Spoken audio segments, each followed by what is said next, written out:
Hey everyone, and welcome to This Explainer. Today, we are unpacking an incredibly powerful framework. We're going to dive deep into the core concepts of Michael E. Gerber's legendary book, The E-Myth Revisited. And we're doing this through the lens of a brilliant 2026 learning report put together by trusted management and leadership coach Thong Veasna. You know, if you've ever wondered why so many passionate, incredibly hardworking people start businesses only to watch them completely crash and burn, well, you are definitely in the right place.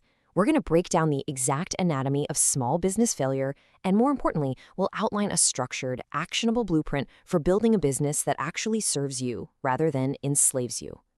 Okay, let's dive into this. Here is our roadmap for today. We'll be covering the entrepreneurial myth, the fatal assumption, the 3 internal personalities, the business life cycle, the franchise prototype solution, and finally, the entrepreneurial perspective. All right, starting right off with Section 1, the entrepreneurial myth explained. I want you to consider this honestly shocking question. Why do 80% of small businesses fail in their first 5 years? I mean, we tend to romanticize it, right? We think businesses are started by these visionary entrepreneurs boldly risking it all to bring a brilliant innovation to the world. But if that were actually true and these founders were all such brilliant business minds, why is the failure rate so catastrophically high? It completely shatters the illusion that just having a great product or a specific technical skill is enough to survive out there. The numbers from the report are genuinely grim. Over 1 million businesses start every single year in the United States. By the end of year 1, 40% of them have already gone under. By year 5, a staggering 80%. Guys, that is 800,000 businesses are just gone. And for the 20% that somehow managed to run that gauntlet and survive, another 80% of those survivors will fail in their second 5 years. The odds are just overwhelmingly stacked against the average new business owner. So the big question is, why? Well, the answer lies in what Gerber brilliantly coined the entrepreneurial seizure. The reality is, most businesses aren't actually started by true entrepreneurs at all. They're started by technicians. The carpenters, the accountants, the mechanics, the line cooks. One day, this technician gets fed up working for a boss who just doesn't appreciate them, and bam, they experience this sudden seizure. They decide to strike out on their own, firmly believing that because they're great at doing the actual work, they're naturally going to be great at running a business that does that work. And that brings us to Section 2, the fatal assumption.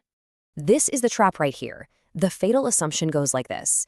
If you understand the technical work of a business, you understand a business that does that technical work. Listen, knowing how to expertly bake a delicious cake absolutely does not mean you know how to run a profitable bakery business. They are two entirely different animals. Baking is a technical skill. Running a commercial bakery, that requires systems, hiring, marketing, and managing cash flow. And because the technician usually lacks those essential business skills, we end up with this really painful reality. As Gerber puts it, if your business depends on you, you don't own a business. You have a job. And it's the worst job in the world because you're working for a lunatic. It's a bit funny, sure, but it hits the nail right on the head. Instead of getting freedom from a boss, the owner becomes a literal slave to their own creation, grinding away at the technical work while completely drowning in dozens of administrative tasks they have no idea how to do. Which leads us to Section 3, the 3 internal personalities. Think of it like this. Every business owner is actually 3 different personalities constantly wrestling inside one mind. First up, you've got the entrepreneur. They live entirely in the future. They're all about vision and dreams. They're the catalyst for change, always asking, what if?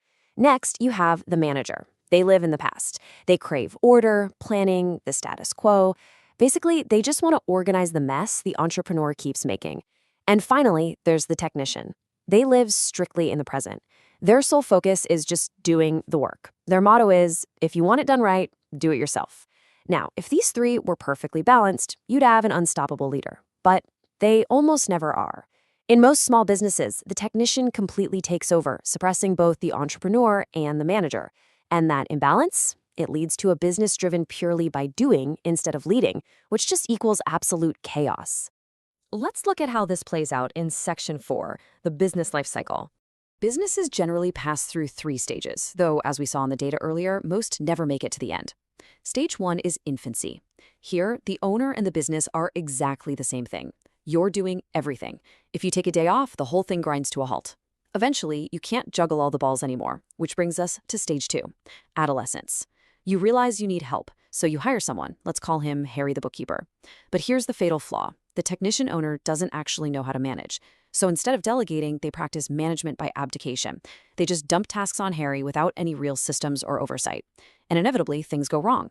Harry messes up. The owner panics, thinks, nobody can do it as well as I can, fires Harry, and retreats right back into their comfort zone, shrinking the business back down to size. It's a heartbreaking, exhausting cycle. To break it, a business absolutely has to reach stage 3, maturity, where it's designed from day 1 to work without the owner. So how do we get there? That is Section 5, the franchise prototype solution. Okay, remember those terrifying failure statistics we looked at? We'll get a load of this contrast. Business format franchises report a 95% success rate in their first year. Let me say that again, 95%, and a 75% success rate over 5 years. Why is it so wildly different? Because they view the whole concept of a business completely differently. They view the business itself as a mass-producible product. When someone buys a franchise, they aren't buying the right to flip burgers. They are buying a perfectly tuned system that works reliably every single time. It's the ultimate franchise prototype. The big secret really comes down to this one crucial distinction. A standard, struggling small business is people-dependent. It relies entirely on the mood, the individual brilliance, and the tireless effort of the owner and maybe a few key employees. If the owner gets sick, the business suffers.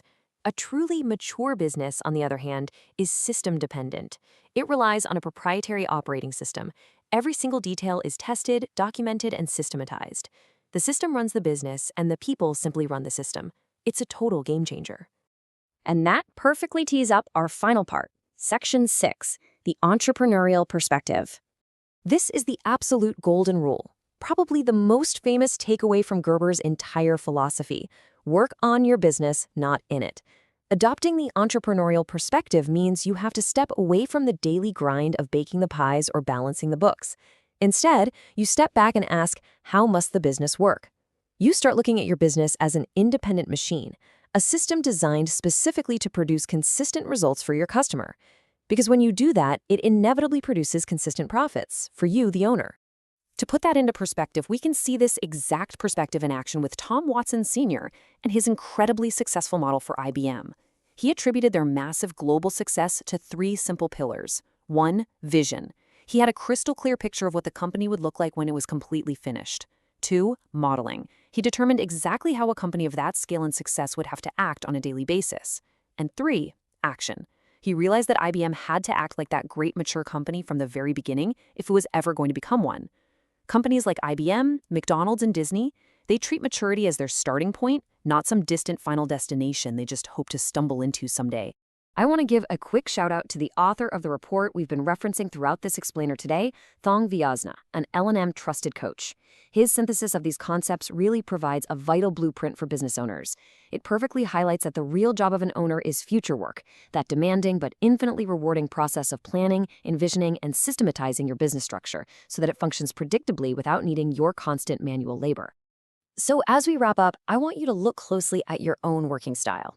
Are you trapped in that infancy stage, desperately trying to be the master juggler, keeping every single ball in the air until you inevitably drop them and just become another statistic in the mortuary of dead dreams?